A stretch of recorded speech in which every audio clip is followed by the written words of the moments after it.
So I think that's where we're at. We talked about biological species and how what they are, and they have a very difficult time in looking these for fossils or for as asexual reproduction. We really can't get fossils out of soft tissue. It's very, very difficult to do that. We need some type of a mechanism that is hard, that we can get more of a fossilization. We can get imprints out of soft tissue, but we can't really get the bones and things that's not there. So we have what they call morphological species. These are, you have structural features that we can look at these as far as sexual or asexual species, but they rely on subjective criteria to look at these and see what they look like. So they could be a sexual species like humans, where we have to have a male and female, or it could be an asexual species, but they have different characteristics. They are not able to reproduce because of different characteristics. The morphology is different in them. And they have different, so they are separated because of it. The species concept continues with the, we have ecological species concept. This means that each species has its ecological niche, and it pretty much evolves into that niche. And if we change the niche, then the species have to change or die. They can't continue on. So this could be a sexual species or asexual species. It doesn't matter, but they can fill the species niche as time goes on. Phylogenetic species are, well, what does philo mean? What is phylogenetic? What would that mean?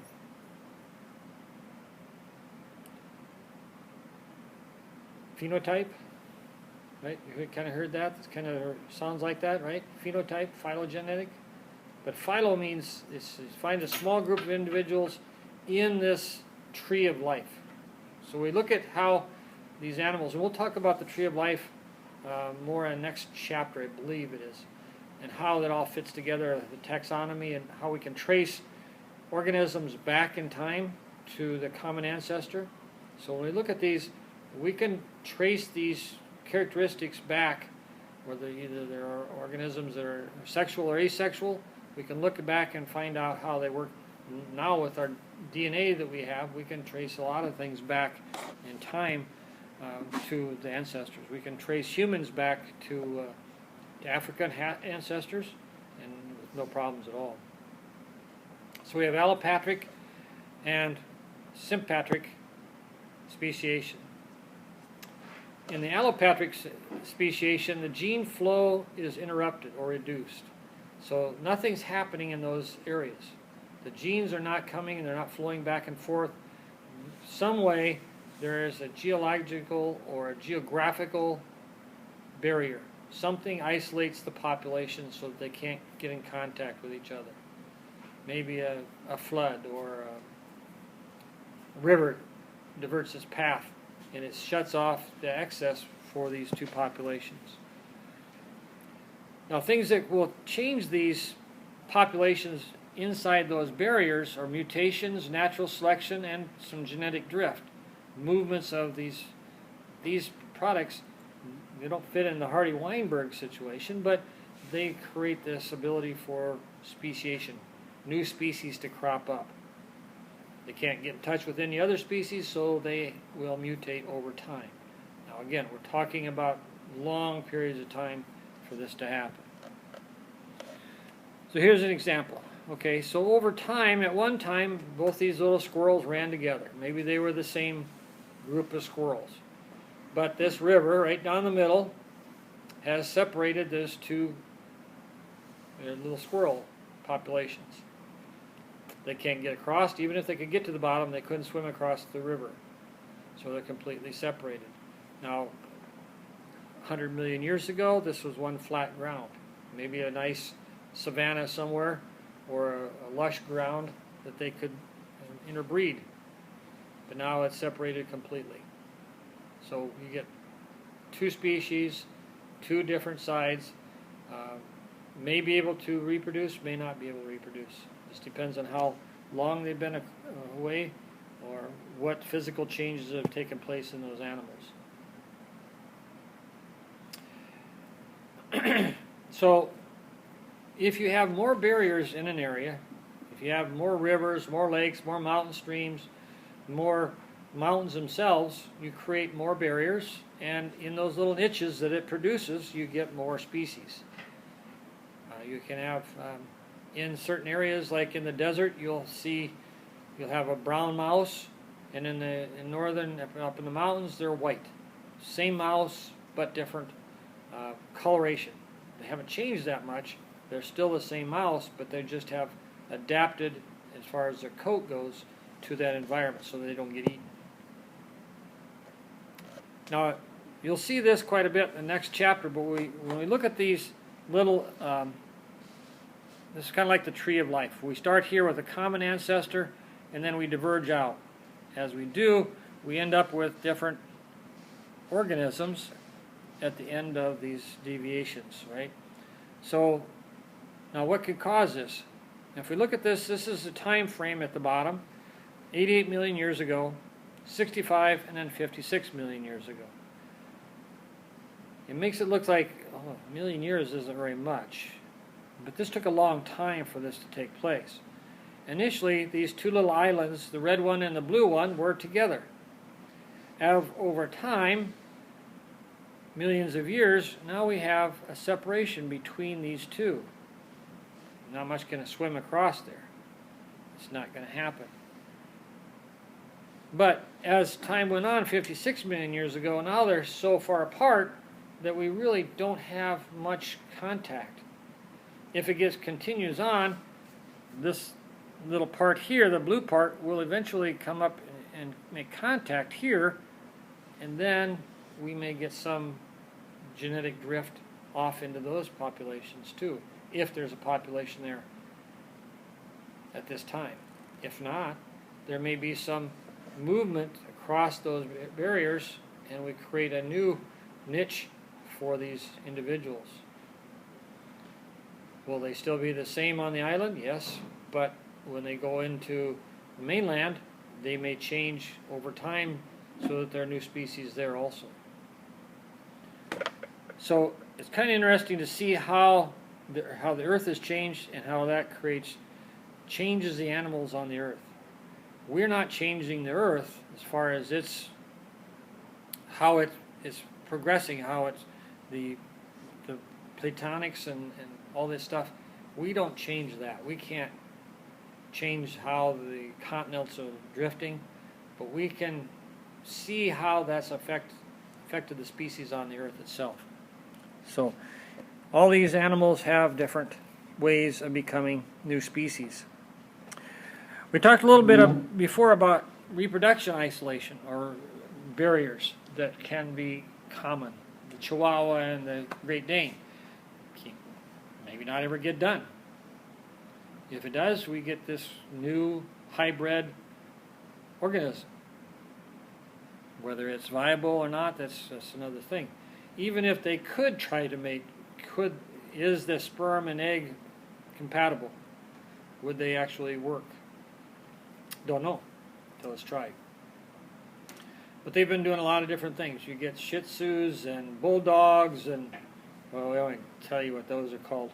But there's a lot of different organisms out there now, especially dogs, the designer dogs, right? The ones that you put in your pocket. They mix a Chihuahua and a little Yorkie or something, and you get a new Yorkie-Awa or something, I don't know. But they're there, and they've continued on. And I think in actuality it's a pretty good thing that they're mixing some of these breeds up again and accepting them as something that's viable for the population to play with. So, so these reproductive barriers may be intrinsic. They may be part of the body itself. Maybe you have one organism, they may be very close in species, but they don't get enough reproductive copulation penetration, or so that the sperm does not get into the area where the egg is. They don't come in contact. the space inside the female is too large, the sperm can't reach the egg, or something to this effect. Those types of things can be not really seen too much on the external part, but it's still part of that process of speciation. Sympatric speciation takes place in a geographical overlapping populations. So this is where we get the kind of the mixtures of the two populations. Polyploidy is the presence of extra sets of chromosomes. Now this is just a defect in the cell reproduction. Instead of, like for instance, humans getting 46 chromosomes or 23 pairs, now we get an extra set of chromosomes. So if you have 46 chromosomes, you're human. But if you get double those sets of chromosomes, does that make us viable? No. You can't have 96 chromosomes or whatever, 50 chromosomes even, and classify as human. There's going to be some differences between the 46 chromosomes and what you get. Now we do have cases of trisomy 21 where we get a little bit of variation. Still, the offspring is alive, but there's other cases where we get complete disjunction or complete malformation of the cells, and they don't become viable at all. They can't reproduce. Too many cells, too many genetics. Autoploidy is more than 2 chromosome sets derived from one species. I think I got it. Yeah. So here's 2N. This is just a species. We're not talking about humans anymore because we are special and we have 23 pairs, but other animals don't have 23 pairs of chromosomes. Right? We all realize that, right? They're not all. Okay, good. So let's say this is a fruit fly. They have 4, but we're going to just call them a modified fruit fly. And so when we put those together, we replicate them, we'll end up with 4n equals 12, right? We get the proper numbers. But as we go off here, the gametes are produced. They come back to this number, the same number as we had here. Those are the same, but when we put them together, instead of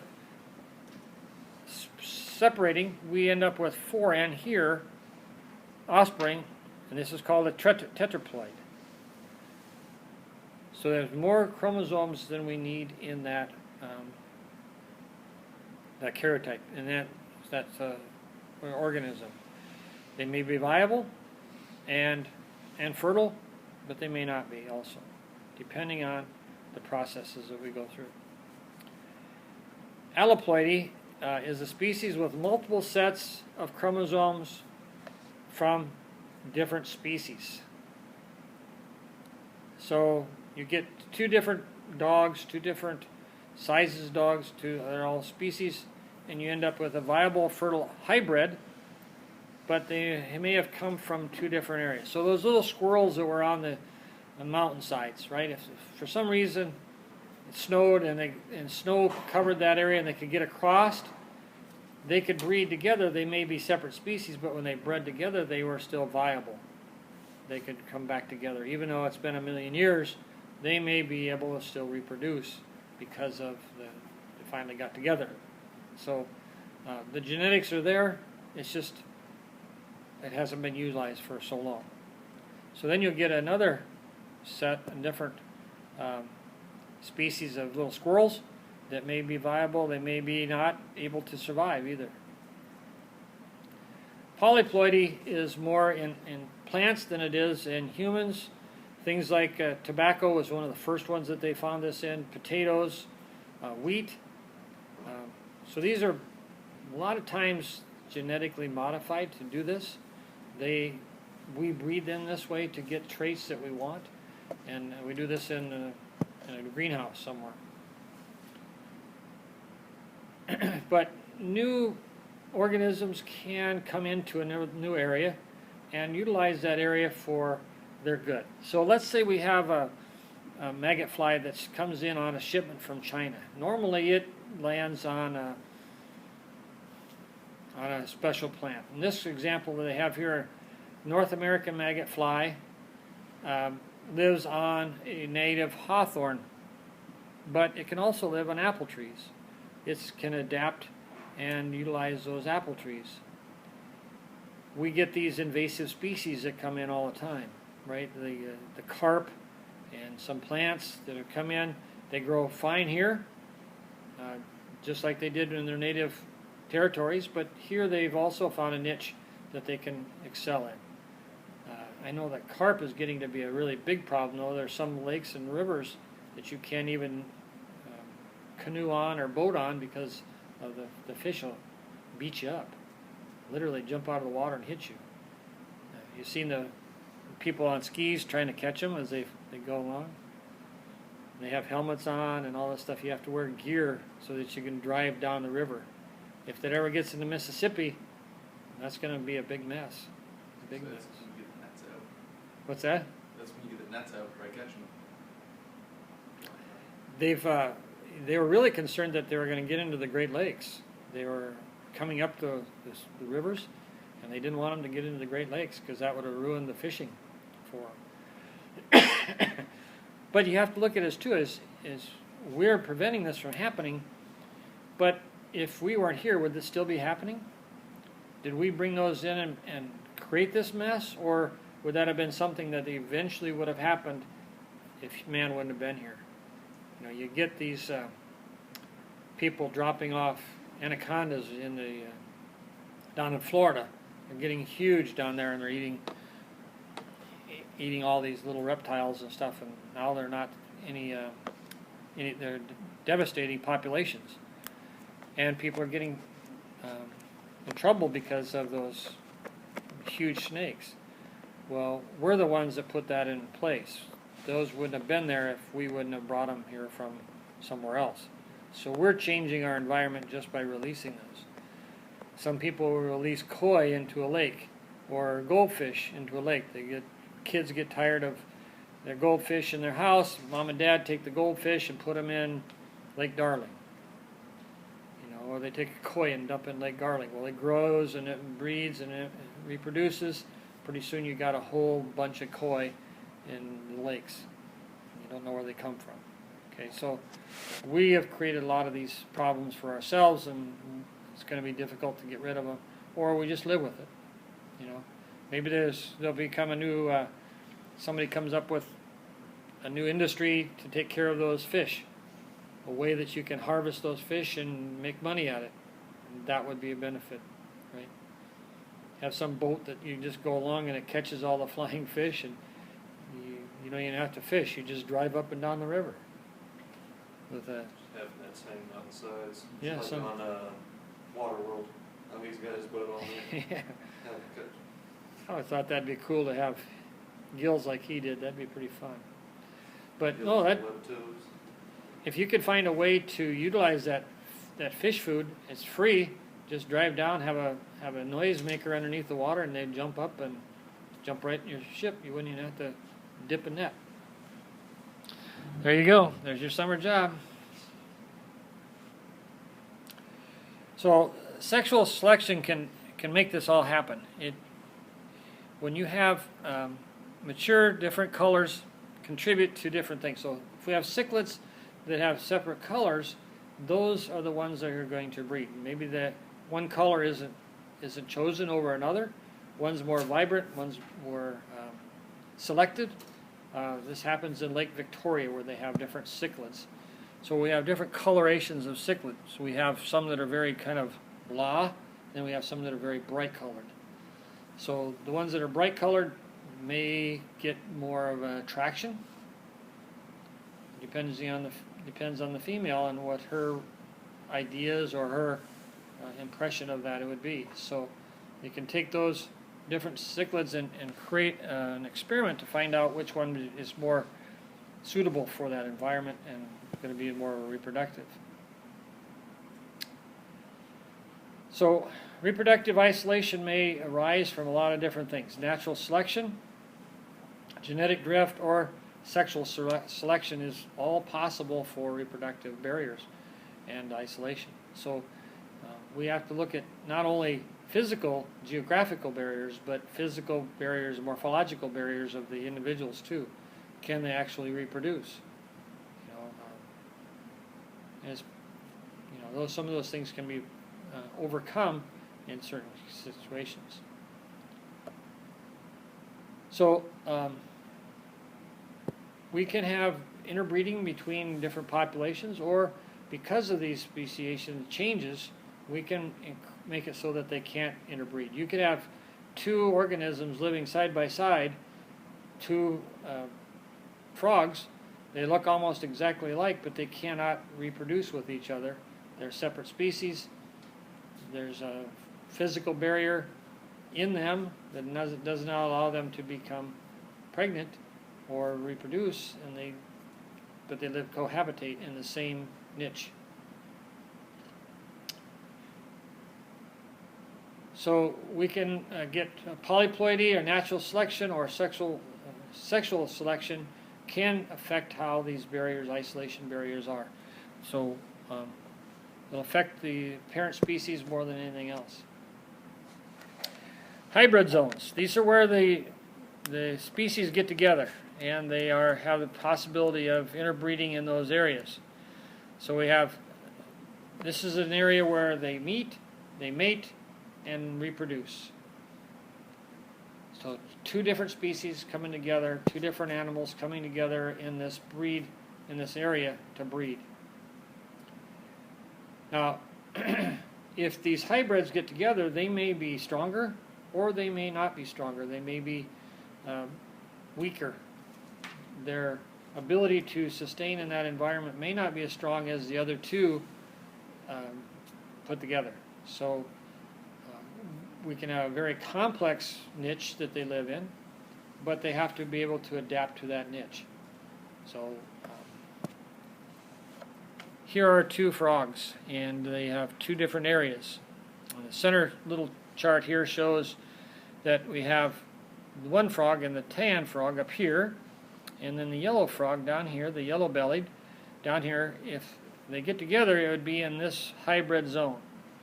But sometimes that hybrid zone isn't exactly making it so that they can interbreed.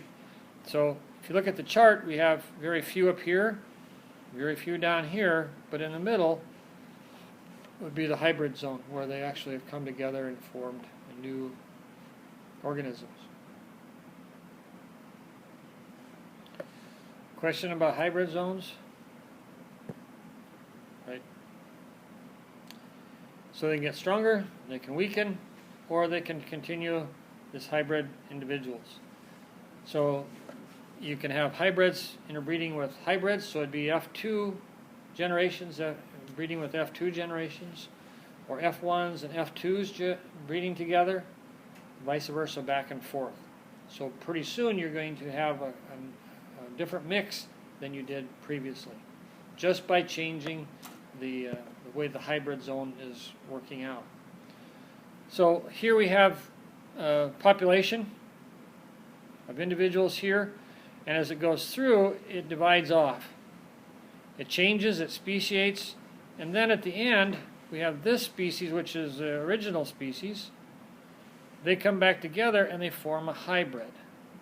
So they have possible outcomes. They have what they call reinforcement, where they can come back together like this. You can have a fusion, where the two will come back eventually, and all these will be able to come back together and breed again. Or you can have just a divergence, where they never come back together. They just keep separate species, depending on if there's a specific barrier, or if they've deviated too much, if it's been too much of a time. So the time was one of the big things that makes this happen. It's not something that happens overnight or a week or years. This is over thousands of years, maybe even millions of years. You have to have this type of a barrier to take place. But they can be less fit or more fit as it goes through. So this little chart, females have changed a little bit. They're not the same color. You can see the sympatric male Pied Piper, and then we have the, I guess it's a pied flycatcher, excuse me, not a piper. Allopathic male up on the top, and when we look at these different species on how they've changed or how they come together. The bottom ones, the allopatric ones, can have different species and their own species living in conjunction with each other, but the others, the sympatric ones, do not. So there are differences in the way that they come together, the differences in the way the gene flow affects these animals can make it either into a new species or it can keep them separated. So hybrids are kind of interesting that way. Two fish,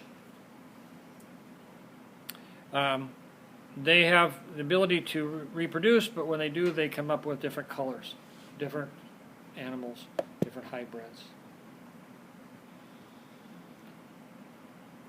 Sometimes the hybrids increase the fitness and other times they don't, but it basically is just how they come together and whether they fit in the niche or not. Remember, we're not looking at really the strongest, but we're looking at more the adaptability of those individuals, how they can come together and work in those niches. How long does it take? Well, we can only know this by looking at the fossil record. If we don't get fossils from these different species, we can't detect how long it takes. We don't know how old they are. So we have morphological data, what they look like, the structure, the shape, what they look like. Then we can also, if we can find molecular data like DNA, that'd be awesome if we could find, a lot of DNA of the early hominids. But the fossil itself is really turned into rock. The soft tissue, the bones have been inundated with calcium and or different types of substances, sediment, and now they are rock instead of living tissue. So the DNA is pretty much wiped out on all those organisms.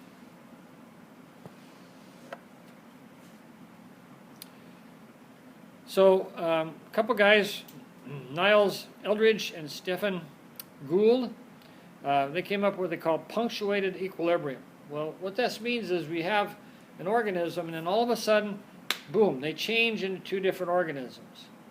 For some reason, some force of nature or some force put upon them changes them almost immediately into different organisms. But we find that that really doesn't work. We have, the top here is the punctuated pattern where we have an organism going along and all of a sudden, boom, there are two different butterflies. They look completely different colors, everything. But the bottom one is more accurate. The gradual patterns where we have an organism and then they eventually diverge out of each other, diverge away from each other as far as physical appearance or morphology, to the point where they are no longer look alike. Gradual over time. So if you want to look at it as far as humans, this would be here we're looking at the missing link. Right here, where it divides out. We always keep saying, where's the missing link between monkeys and humans? It's like there's going to be one organism that says, boom, right there, this is the one. After this, we call him human. Before this, it was a hominid. But that's not really the case. It's a gradual movement, gradual change over millions of years that gets us to that point. We may never find a complete missing link. It's going to be a gradual separation. You see?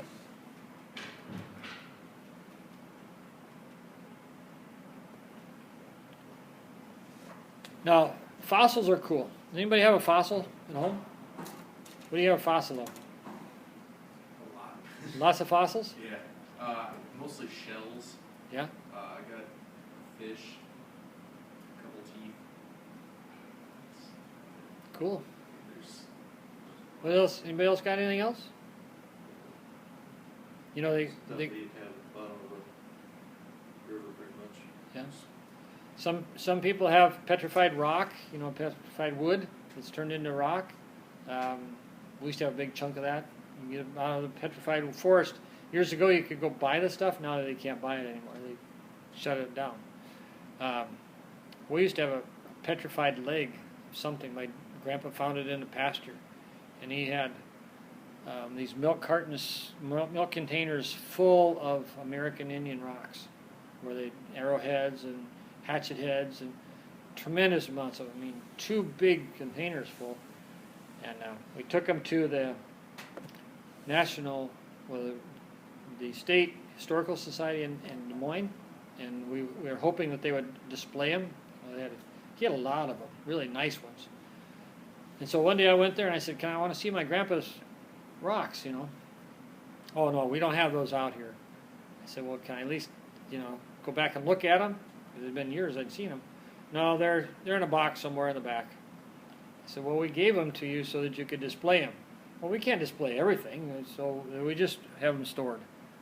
So my dad told my dad, and he went to the county and made him go back and get them and bring them back and put them in the county that they found them in.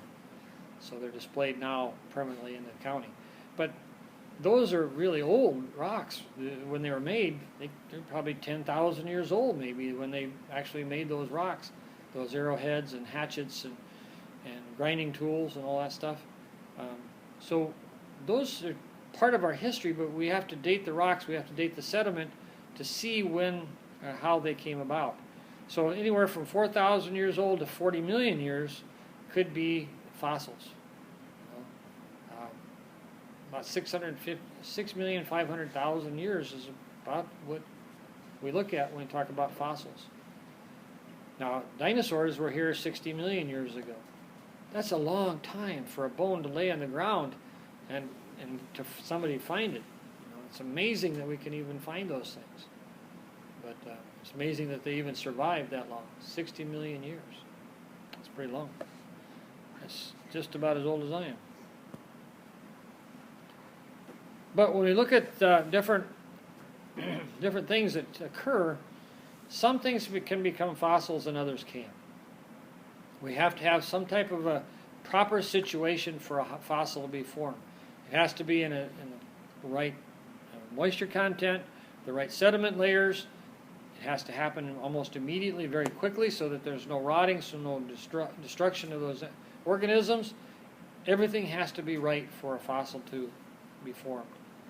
Now, if you ever heard of the La Brea tar pits, those are a little bit different situation. That's an almost immediate thing. They go in, they fall in, they get covered over, they get sucked down, they get covered with that tarry sediment, and they've been digging stuff out of there for years. Different animals, layers and layers and layers of fossils in those tar pits. So, pretty cool stuff. But when we look at these different things, we can take a look at the different chromosomes, and that's what we're really going to, in the future, the DNA is going to be more important to us than actual fossil, because we can trace those DNA parts back further. We can see how they're related because of DNA, much more than we can say, oh, look at that tooth. Doesn't that look like a Tyrannosaurus rex tooth? No, that looks like a whatever tooth, right? So we have to look at the DNA more so than anything else. And we can look at how this all fits together. And the way we're doing this now is the genome projects, right? The genomics of what's happening. We know what our genes are in relationship to the DNA. We know the sequence of them, but we don't know what they do. All these genes have a purpose. Remember your transcription and translation from biology? What happens in transcription and translation?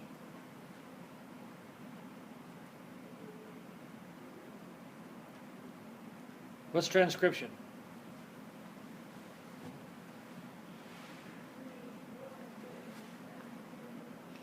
What's transcribe mean? What does it mean to scribe? Right. Right.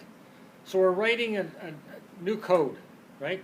So we're taking a copy of our DNA and we're making a copy of what? Starts with an R, ends in an A. RNA. There you go. That was easy, right? So we're making a copy of DNA into messenger RNA. Messenger RNA then turns around and gives us a protein or an oil or something that the cell is going to produce. Usually a protein, right? So little ribosomes connect and we translate that RNA sequence to make a protein. Well, so all these species, all these genes have a reason for being there. There is a code inside those genes, and if we can read that code, we know what that cell can produce. If we can produce what that cell makes, maybe we can produce something that the cell isn't making. Maybe there's a deficiency, or there's a problem with that genetic code that it doesn't allow that species to make a protein. If we can find out what that protein is that it's supposed to be making and supplement that organism with that protein, then they don't have that problem anymore. They're now having that same protein just like if they had made it. See, so eventually, especially in humans, we figure out what these genes do, we can eliminate a lot of genetic problems. We can heal people from these diseases that are genetic. There's no healing them. There's no way to give them the proper nutrients. See how that works? So it may be one allele, it may be different alleles that make this happen, but here's a good example of, can you see the difference in these two shells? What do you see? One's one coil, one's red coil. Well, if you turn them around, if you flip them, would it still be the same? The line's darker. Line's darker, kind of the backbone line, right? You see anything different about the inside of them, or are they the same spin, or anything like that? Or are they? Those are the things you have to look at when you're looking for different species. Do the lines go in the same direction? Do they have the same number of spins or curls? Is that line darker? Is it more to the front? Is it more to the back? Those little subtle things can mean the difference in the species over years. See? They're very, very close. Very, very close. But they may not ever be able to reproduce either because they've been separated for so long. Too much difference. Here's some more different ones. Okay, so we've done a lot of these things. We've changed our plants' colors. You know, initially, what color were roses?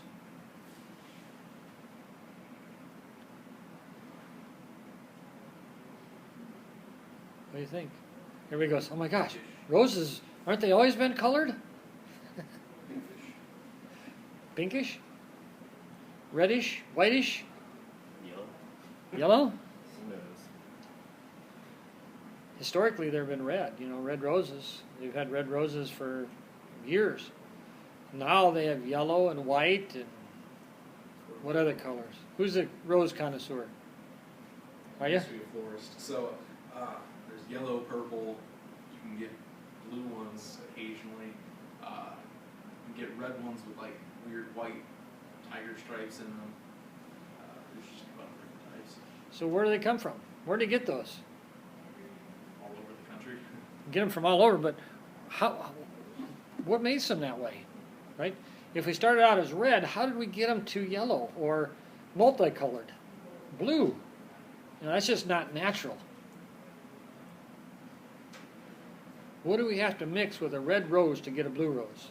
Because we don't have blue roses. How do we genetically change those so that happens? You ever wondered about that? How do we make this happen? So we have to go in there and genetically change those plants. We've done that. We've spliced them. We've worked over them. We have all these different colors. Same with tulips. All these have been changed. There's somebody that's all their job is to do every day is make a new rose. Nope, that one didn't work. Rip it out. Let's try another one. Just crossbreed them or genetically change them. That's what they do. So they can sell more and more of them. So on Valentine's Day, all of us get our wives or girlfriends flowers or vice versa. I guess it happens both ways now, right? But we want variation. We demand it. Our population is very extravagant, and we demand differences, different things. Do we really need blue roses? And Josh says, yeah, man, they're cool. We just like it. So macroevolution. Cumulative effect of speciation and extinct events. This is kind of the overview. Things happening in a major way of doing things. We can have microevolution, very small changes. You can have different colorations in flowers, or we can have huge changes like the dinosaurs, going from a dinosaur down to a crocodile. Big changes. Who's this guy? Pepe Le Pew, right? I always like to put something at the end of my slides that says, we're done.